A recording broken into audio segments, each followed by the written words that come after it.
Welcome to Module 11 on Systems and Data for COVID-19 Vaccination Monitoring. My name is Jan Grevendonk and I work in the Immunization and Vaccine Department at WHO.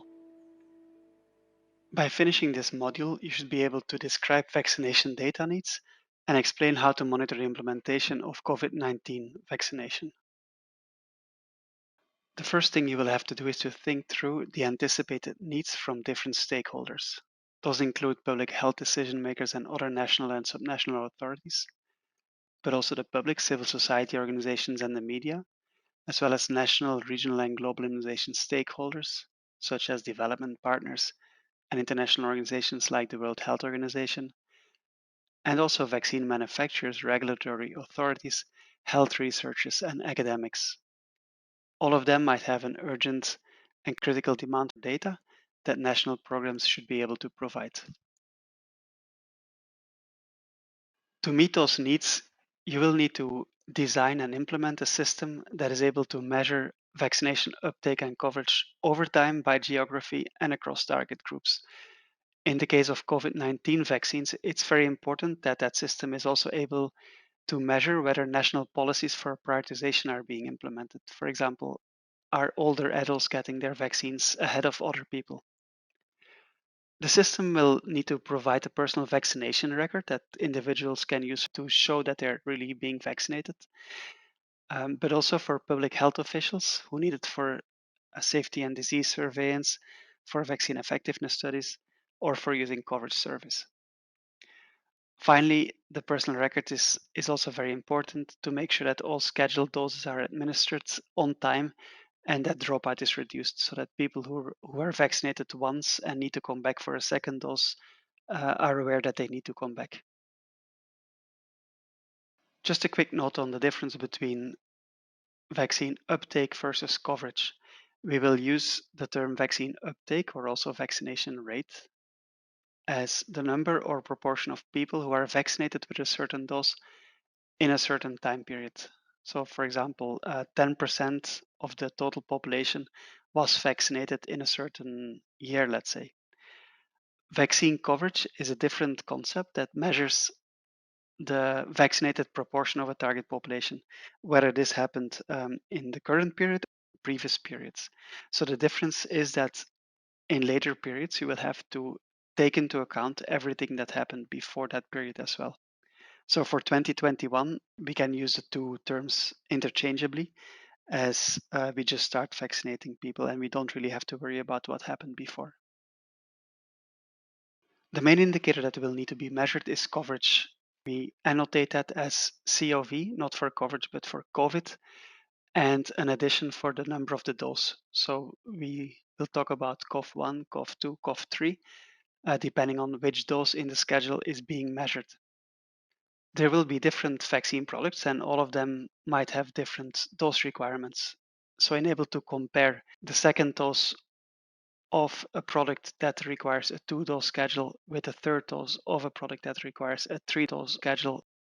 We also propose the annotation COV-C that compares the final dose in each of these schedules.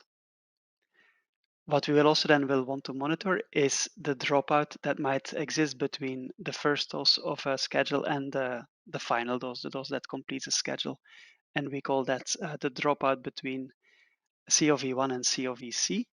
And the formula is written there. So it's the proportion of people who started on a first dose but didn't complete the required final dose. This main coverage indicator will need to be disaggregated further according to some minimal dimensions. The first critical dimension is by vaccine product. So what does that mean? It means that you need to record and report the vaccinations provided by vaccine product. And that is very important because all of these vaccine products might have quite different characteristics in terms of effectiveness and safety. The second dimension is the sex of the vaccinated person. So that is important to evaluate gender equality and gender equity of vaccination programs.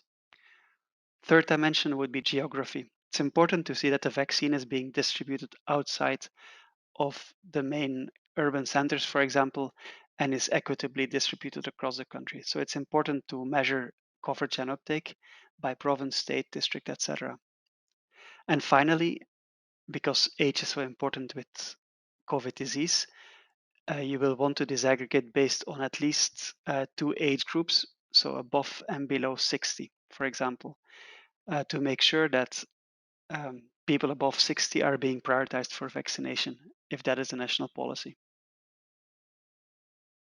Then there are some levels of disaggregation, which are quite important, but which are listed here as optional and should be measured only where feasible. The first of these is occupational category. It's quite important that countries can measure vaccine uptake among health workers. And then there are some other occupational groups which would also be relevant for COVID-19 vaccination. The second category is the risk factors. So whether or not people have underlying conditions that make them more susceptible to severe COVID risk. Ideally, the system can measure uptake among people with at least one condition, separately from people with no conditions at all. The third category is context. Certain national policies might prioritize vaccination in long-term care facilities, prisons, universities, schools, etc. And it might be possible to actually separate vaccinations given in those settings from vaccinations to the general public. And finally, there's vaccination among other equity dimensions, for example, by socioeconomic, ethnic, religious, or other determinants of inequities. It's important to monitor equitable access to vaccination, but it might not always be easy to do that with your monitoring system. So countries might need to rely on specific surveys to find out what the vaccination coverage or uptake is among those categories. So how will you get the data to monitor all these indicators? We distinguish between two systems. The first one, the administrative system, is the entire system that is set up to record vaccinations as they are being administered and report that upwards to the public health authority. Those kind of systems, they allow for ongoing and timely availability of data, but they might be limited in their dimensions of disaggregation, so you don't get as much detail with administrative systems. And they're also dependent on accurate recording, first of all, and on very good population estimates. On the other hand, covered surveys, they allow for more disaggregate analysis. They're not as reliant on accurate denominator data because they rely only on a sample of the population that is being interviewed. But they are dependent on the quality of the home-based records and other records that are available. And they are less timely and less frequently available. We distinguish two kinds of administrative data systems. The first kind is the aggregate system that depends on tallying of recorded vaccinations and consolidated reports that are periodic and go to a central health authority through a number of intermediate levels. The other kind is the individual data system in which personal immunization records are being digitized often and can be analyzed at will or almost in real time. So they allow for much more detailed analysis and aggregations, but they seldom include non-traditional target groups, for example, health workers or older adults. One element of the monitoring system that we said was extremely important are the home-based records. So the personal vaccination records, the cards or the certificates, they should provide a proof of vaccination that you need for travel, education, or occupational purposes. They're also used to establish vaccination status in covered service. They provide the information that is required for safety and disease surveillance, and they can be used to later also include other vaccines recommended in the target group, for example, influenza vaccines. For the design of a personal record, you should think about including the following details. So first of all, personal details of the vaccinated person: name, birth date, sex, address, maybe a national ID, and any other information that is relevant in your country's context. Then for each of the lines, so for each of the doses that will be given, dose 1, dose 2, dose 3, boosters and whatnot, different lines that include the date of vaccination, the vaccine product that is used, the dose number that is given, the batch and lot number, and the facility that provided the vaccination. And more detailed guidance, including templates, are forthcoming.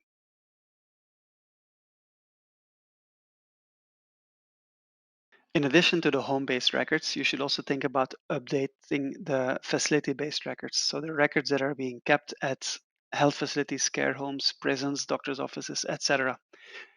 So they need to have space for COVID-19 vaccines that include more or less the same information as the home-based record, but might also include information about the test results, for example, for COVID, or any adverse event following immunization. In case also special cases maybe for the health worker registers. So in case health workers registers don't exist, developing them will be extremely useful to help organize health worker vaccination.